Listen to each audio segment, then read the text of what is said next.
नमस्कार. आपला चॅनल रसोई मराठीमध्ये आपल्या सर्वांचं मनापासून स्वागत आहे. आज आपला पहिला व्हिडिओ आहे, पहिली रेसिपी आहे आणि नवीन सुरुवात आहे आणि नवीन उमेद आहे. तर आजपासून मी नवीन चॅनलला सुरुवात केलेली आहे. भले यूट्यूबवर बऱ्याच रेसिपीज वगैरे आहेत, पण प्रत्येकाची करण्याची पद्धत, दाखवण्याची पद्धत वेगळी असते आणि प्रत्येकामध्ये टेस्ट वेगळी असते. त्याच्यामुळे हा मी सुरुवात केलेला आहे चॅनल. आणि चॅनलच्या मागचं वैशिष्ट्य म्हणजे मी स्वतः महाराष्ट्रीयन आहे. माझे सासरे जे आहेत ते साऊथ इंडियन आहेत आणि सासूबाई आहेत त्या सिक्केपी आहेत. ह्या तीन रेसिपींचं कॉम्बिनेशन आणि बऱ्याचशा मी गावावरून आहे, त्याच्यामुळे बऱ्याचशा गावचा तडका आणि इथे शहरात आल्यानंतर इकडच्या रेसिपीज, तर सगळ्या पूर्ण कॉम्बिनेशन तुम्हाला बघायला मिळणार आहे. वेगवेगळी चव मिळणार आहेत. त्याच्यासाठी मी नवीन चॅनल उघडला आहे. खास तुम्हाला नवीन रेसिपीज, नवीन प्रकार जे अजून यूट्यूबवर आले पण नाही, ह्या सर्व रेसिपी तुमच्यासाठी घेऊन आले आहे मी.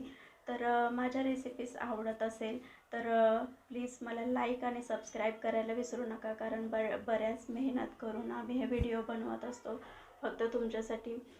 पुढचं मागचं सध्या तरी यूट्यूबवर व्हिडिओ टाकल्यानंतरचं भविष्य आपण काय सांगू शकत नाही की लगेच आपल्याला काही मिळेल की नाही प्रोत्साहन वगैरे. तर प्लीज व्हिडिओ आवडत असतील तर लाईक करायला विसरू नका. आणि मेन गोष्ट म्हणजे आज आपली नवीन रेसिपी आहे, तर ती कुठली आहे तर मलकापुरी चटणी. तुम्ही कधी ऐकले आहे की नाही माहिती नाही, पण साऊथ इंडियन लोकांमध्ये हा फेमस पदार्थ आहे मलकापुरी हा. तर ती टेस्टी आणि खूप छान लागते. तर ती फक्त 3 गोष्टींपासून बनते, एकदम साध्या सुध्या आणि घरात अवेलेबल असतात अशा गोष्टींपासून बनते. तर इडली डोसा बरोबर सांबार आणि खोबऱ्याची चटणी खाऊन कंटाळा आला असेल तर ही आपली चटणी नक्की टेस्ट करा आणि आपण सुरुवात करूया मलकापुरी बनवायला. तर त्याच्यासाठी लागणारं साहित्य काय आहे ते आपण बघून घेऊयात. अर्धा कप म्हणजे 125 ml बेसन आहे. तिखट आहे 1 टेबलस्पून, तुमच्या आवडीनुसार तुम्ही कमी जास्त करू शकता. तर आणि मीठ, चवीनुसार मीठ. फक्त बेसन, तिखट आणि मीठ ह्याच गोष्टी लागणार आहेत. गरीबातली गरीब व्यक्तीही हे बनवू शकते. तुम्ही पोळी बरोबर, इडली बरोबर, डोसा बरोबर मस्त अशी खाऊ शकतात. तर आपण ह्या 3 वस्तूंपासून मस्त अशी चटणी बनवणार आहोत. गॅस सुरू करूया. त्यानंतर आपण त्याच्यामध्ये एक कढई ठेवणार आहोत.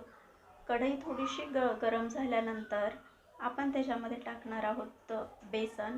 बेसन जे आपण अर्धा कप घेतलं होतं, म्हणजे 125 ml घेतलं होतं, ते बेसन घ्यायचं आहे आणि सतत असं हलवत राहायचं आहे, जेणेकरून खाली लागू नये किंवा बेसन काळं पडू नये.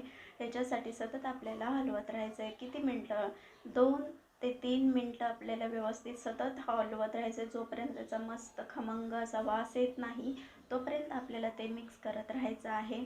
आणि कमीत कमी 2 ते 3 मिनटं लागतात व्यवस्थित असं बेसन भाजायला आणि मस्त असं खमंग त्याचा वास येण्यासाठी. त्यानंतर आपण त्याच्यामध्ये घालणार आहोत तिखट. जे 1 टेबलस्पून तिखट आपण घेतलं होतं ते आपण त्याच्यामध्ये घालणार आहोत आणि मिक्स करणार आहोत. बेसन आणि तिखट व्यवस्थित असं खमंग मिक्स करून घ्यायचं आहे आणि सतत हलवत राहायचं आहे. त्यानंतर आपण जे मीठ घेतलं होतं, चवीनुसार तुमच्या आवडीनुसार तिखट आणि मीठ कमी जास्त करू शकता. तर आपण हे सर्व मिक्स करून घ्यायचं आहे आणि परत 1-2 मिनटं असं व्यवस्थित मिक्स करून घ्यायचं आहे.